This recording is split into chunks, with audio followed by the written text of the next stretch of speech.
Senator Adeyemi. Ajokuta is one of the communities in Nigeria that is very prime. You know, we talk about mineral resources. And you are also a member of this committee. We were just talking about funding. The chairman has talked about special funding. For somebody who is from that area, now you're a senator, how would you want to look at that aspect of helping the mineral development sector to develop special funding from the government? Well, like I said in the course of our deliberation, I think more than any time in the history of our nation, we need to start looking at the mode of preparing budgets in Nigeria. A good budget must not be just for expenditures. A good budget must be a budget that is targeted towards wealth creation, so that you can provide jobs for people who are unemployed, and you can help to accelerate socio-economic development of your nation. Today, the kind of budgeting system we have is that of the one we inherited from the military. It's not a democratic budgeting system that we have. A democratic budgeting system is that system that will allow inputs from nooks and corners of the country of issues of national interest, first and foremost. In essence, if you have asked us in Kogi State, what will be our priority in terms of 2022 budget, we'll tell you come and complete our state complex. Not for the sake of Kogi State, but Nigeria itself. This is a complex that will provide about 60,000 jobs, about 20,000 engineers and technicians. And you ask a question, the economy team of Mr. President, are they Nigerians? If they are Nigerians, it means they are not in tune with the reality of this country today. Today we have a large army of unemployed people, and you are bringing a budget system that is so annoying, so questionable, so dubious. Now, how do you justify a ministry in Nigeria asking for the Senate to approve 82 billion to buy nets, mosquito nets? This is money that is more than enough to kickstart or at least give appreciable improvement on our state complex. And I think first and foremost, we need to have a ministry for state development in Nigeria. A state not quite far from that. Let me be specific. Kaduna State, they just completed a plant for state development, production in Kaduna State. Nigeria is a country where people do not address issues the way they are. The president probably is not in the economic team of Mr. President. I doubt if they are in terms with the visions of the government itself.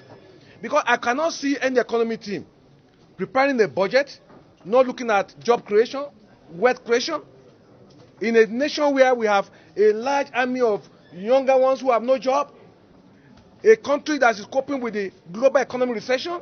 You are not looking at how you are going to improve your foreign exchange earnings.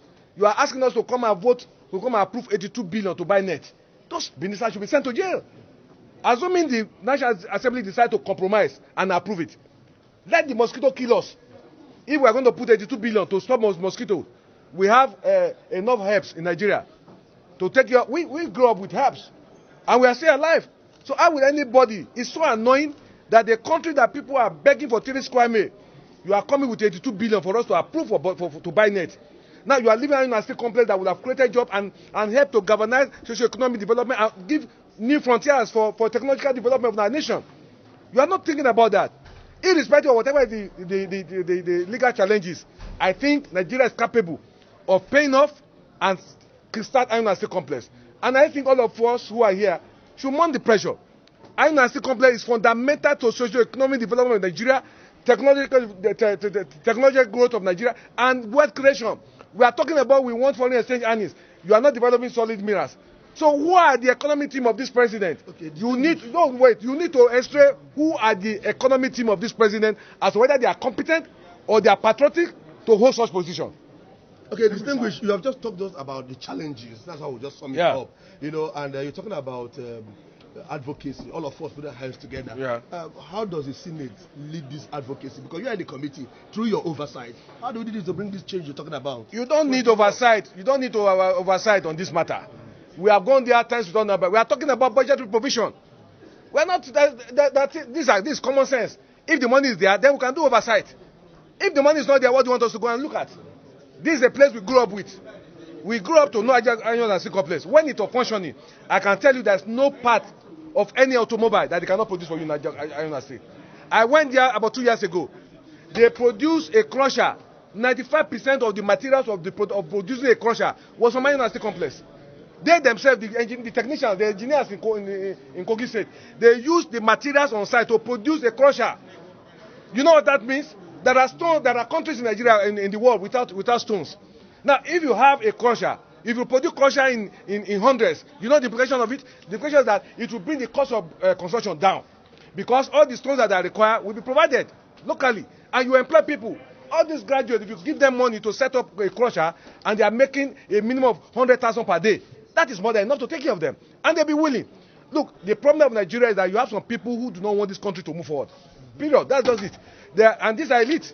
There are people who are wicked capitalists, bourgeois who don't want this country to move forward, and they are scattered everywhere. And when they want to give us name, look, some of us who speak the truth, we speak it at our risk, because we know those who are involved. We know those who want to tie this country down. Why would anybody in his right senses prepare a budget without talking of iron and steel complex, getting a junk shop, when you have army of Nigerian youth without job, and you are asking us to continue to import steel from India, and you have your own plant here? It's not wickedness. How do you describe that? This government promised to complete iron and steel complex. Now this is the 6th year of our administration. What do we tell our electorate when we finish 8 years without completing iron and steel complex? We will have a burden, we have a challenge, I have a problem to stand up and say, vote for me. Because one of the things I said in my campaign, we will work and ensure iron and steel complex completed. Why would anybody leave iron and steel complex? They said the standard of our national item said the labor of our heroes past shall never be in vain. Some people conceive iron and steel complex, and we are aligned the place to deteriorate and to die.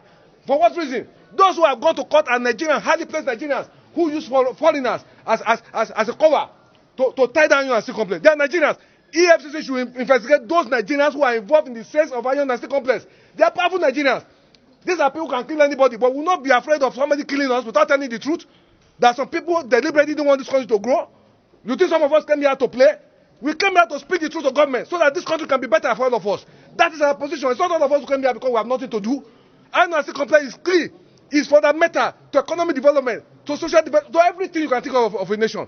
Many nations are praying to have the iron and steel complex that we have here. Nobody's talking about it. Why is it that Emmanuel set up a steel complex? He knows the importance. And you guys should join in the crusade. If this is not done, then this country is doomed. Infrastructure is not just enough. You must prepare where people will work. People are begging for work. Nigerians and youth are everywhere. No job for them. So this is my position. And you guys should join us in this crusade so that this country can be better, so there can be peace in Nigeria. Thank you very much. I'm with you.